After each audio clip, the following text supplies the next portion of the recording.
Okay, One of you them is don't like going to Watson? win. No, it's not that I don't like him. Yeah, you're I a love hater. him. You're a Watson hater. No, so I challenge the integrity of the event. You know? Right. Okay. So Like, for instance, people with no legs can't run in the Olympics with those springs.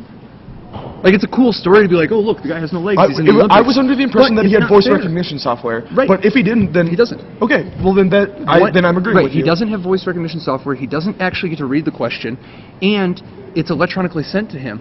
The impulse, like how fast the electrical signal gets sent to him, is an unfair advantage because of the amount of time that it takes the people to actually respond. They have to, like, I mean, so that's one issue I have. The second issue I have is that Watson doesn't actually have to be in the building. They don't let human guests sit at home and have an avatar that's up there, and the human guest could just be at home conferencing with other people. We don't know Watson's not conferencing with other computers. As a matter of fact, Watson has a copy of the internet downloaded. Watson is a really big computer that's not actually the avatar. The avatar is just there. A screen. Right, it's just a screen. Watson is actually in a different room because Watson is the size of a room. That's messed up, man. It is messed up. Let's protest. If Watson's going to be that big, bloated-ass piece of hardware, no, he's going to have to haul his butt into the studio. Quote Patrick just like Chapin, ladies and everyone gentlemen. else. Watson is a big, robotic bully.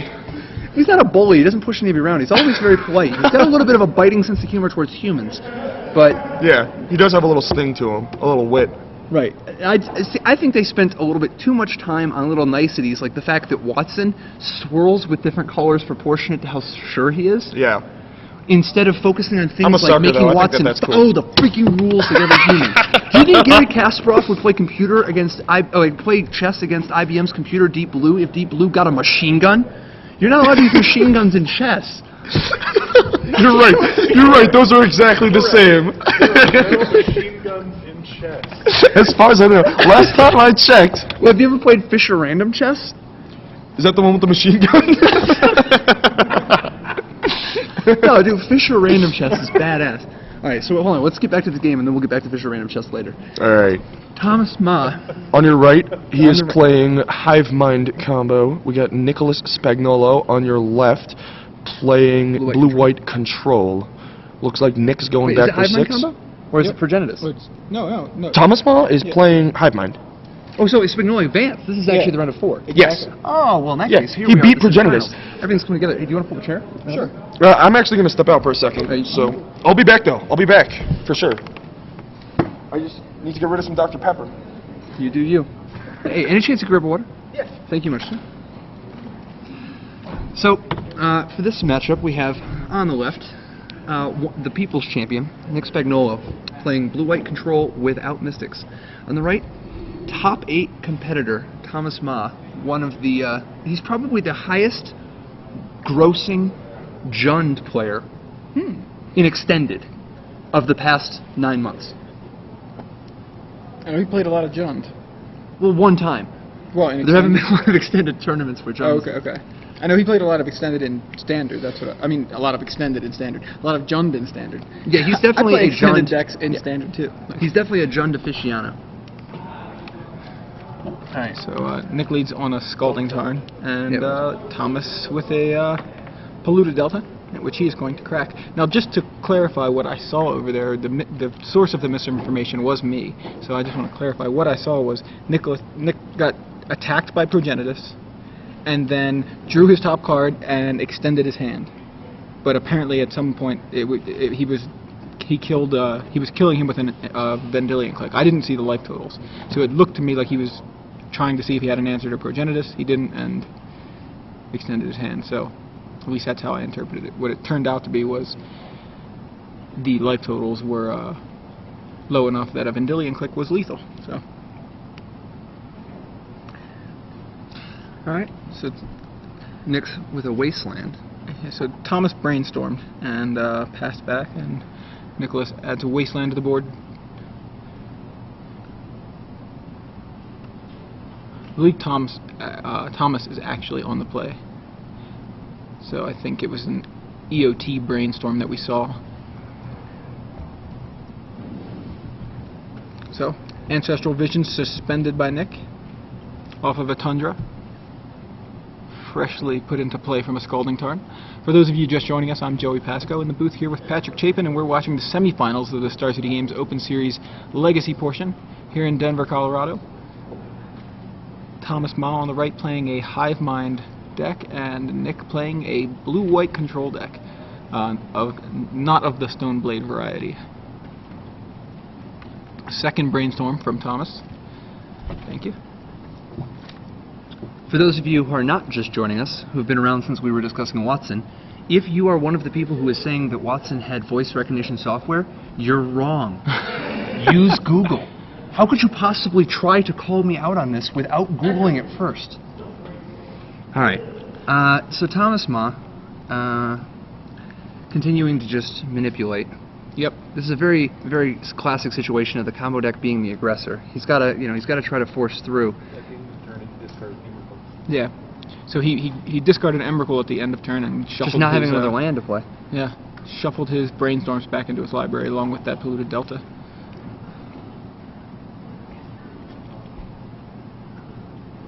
So after 2 Brainstorms, can't hit his 3rd land drop. Now it's really interesting how this matchup plays out with Jace the Mind Sculptor versus Emrakul. You know, like Yeah. so often if you just try to show out an Emrakul, you're just going to get hit by that Jace dropping down and bouncing it for free, which makes Thomas Ma's primary game plan having to be the Hive Mind combo. Hive Mind aspect. Now without any any of the soul lands, the Ancient Tombs and the City Traders, his mana is a little bit stunted, but yeah, but at he least he has does see his intuition. he does manage to see his 3rd land, and here's an intuition from Tom. Now, do you think he's going to get like Ancient Tomb? Oh, no, I guess not. There's a Wasteland. So, yeah. what's he going to go get here? Because he really needs to get a lot more mana. He's going to get Grim Monoliths? Oh, he does just get the Show and Tell. He's just going to threaten Show and Tell out the Hive Mind. Right, yeah. I mean, the Make 3 him do mana is a huge And point. the fact that it's not Spell Snare or Mental Misstep. Yeah, exactly. So, meantime, Wasteland takes out that Volcanic Island, which is very relevant here because if Thomas does not have a 3rd land drop, that Show and Tell is, a dead card until he sees that land. But he's got a Brainstorm. Now, once again, we're seeing the control deck being, at a bit of a disadvantage game 1. Stuck with all these plows and removal spells. So he Brainstorms into Red Pact, Emrakul, Ponder. Still not a 3rd land. Ponder's not terrible because he can play that and shuffle again, but he is not. He's having a lot of trouble getting land. Is he keeping the Emrakul? He is. I guess. Is he going to actually try to show out an Emrakul? It looks like that may be what he's doing. That's not going to work. It's, as you said, it seems like a bad line of play, but he's definitely keeping it there, and he draws a City of Traders off of the Ponder. So now he's got 8 cards. And is he just keeping the Emrakul so that he can discard it? Maybe. Oh my gosh, he's going to play it. No. If Nick has a Wasteland here, he could actually buy himself some time. It does look like Nick is loaded up pretty well on counter magic.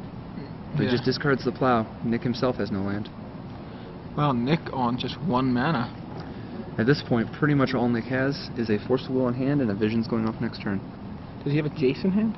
He does. So if the Show and Tell plan. He's still going to fight over it. Put a token, show a strength. Yeah. So force. Make him. This is actually with a sort of a sign of weakness. The fact that he's fighting over it makes it seem like he's weak. To try to lure Thomas into playing the Emrakul. But he has the Hive Mind. Oh. And this is going to be the game. Yeah, there's nothing he can do. Packs in his cards.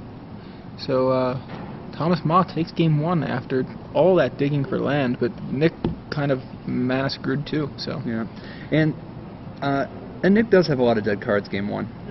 So game 2 though, he has access to Surgical Extraction, which is kind of a weird one because it doesn't straight up actually beat the combo at all. Right.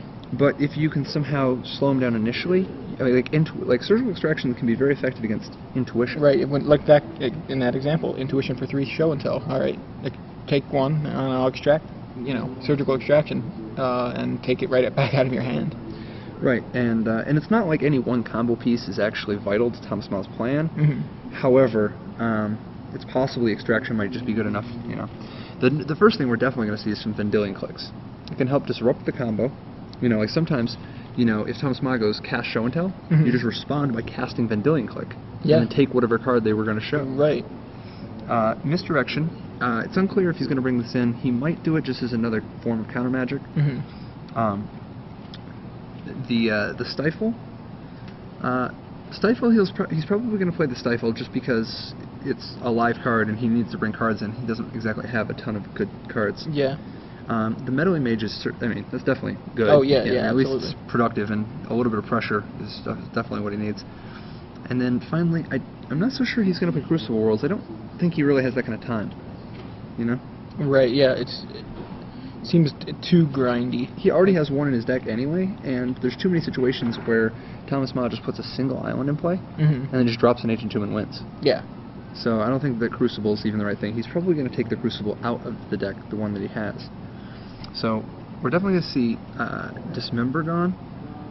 We're going to see all 4 plows gone. And we'll probably see Wrath stay. Maybe he has a one-off, but he doesn't really have anything else, and at least it kills Emrakul. He might cut it, though. Because, I mean, he might just be relying on the Jace to do that. Yeah. The main thing is he needs to bring in those Vendilion Clicks and Meddling Mage and probably the Stifle. So Thomas Ma, well, not both, 2.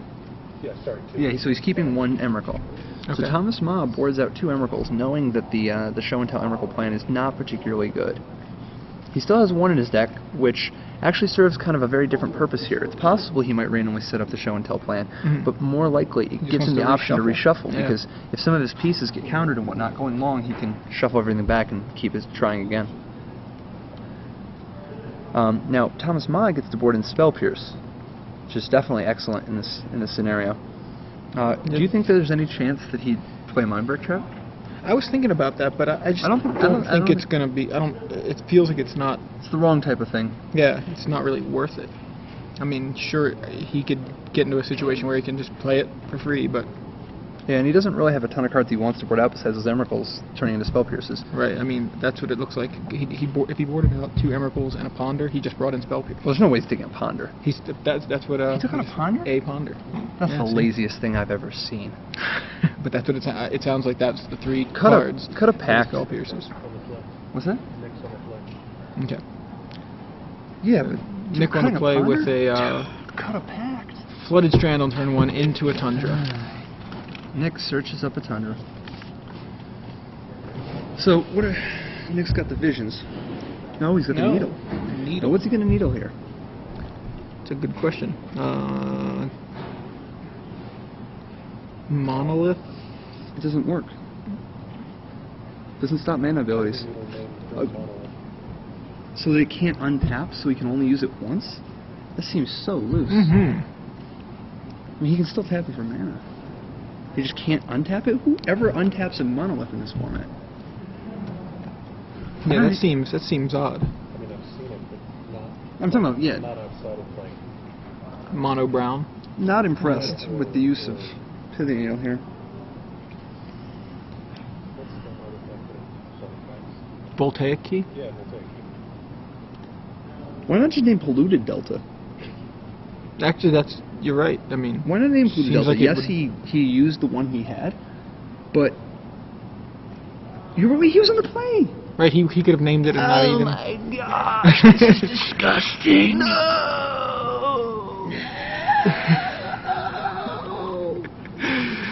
So, Thomas. Right, if you guys have a spatula, I have to pick up part of my face, which just melted off.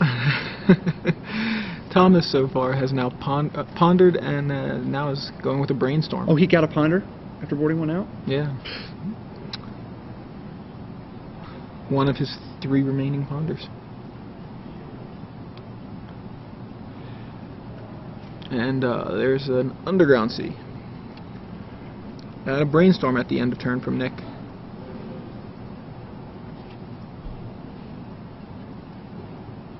Is Nick digging for lands again? Once again, he looks a little light on mana. Doesn't look like he has any in his hand. Oh, Spell Pierce your Brainstorm. So, Very wisely so. Well, at least Caracas is one of the 2 colors he needs for Jace. Still gotta find another blue, though. Caracas added to Nick's side of the board. Thomas adds a Volcanic Island and Goes for the Show win. and Tell. It's gonna be the Force of Will, though. So, There's no way you can, yeah. Nick forces It's a removing Jace. Jace. Interesting. Maybe he is too. Pact of Negation. Oh, this is going to be all she wrote for Nick Spagnolo. So he says, Pact result, whoa. And Show and Tell resolves Hive Mind, and is that Vendilion Click? It is, but he can respond. He shows him his hand. It's Make him do it. Maybe he'll stack his packs wrong. Pact, and red Pact, and then Pact of Negation. Oh no, it doesn't matter.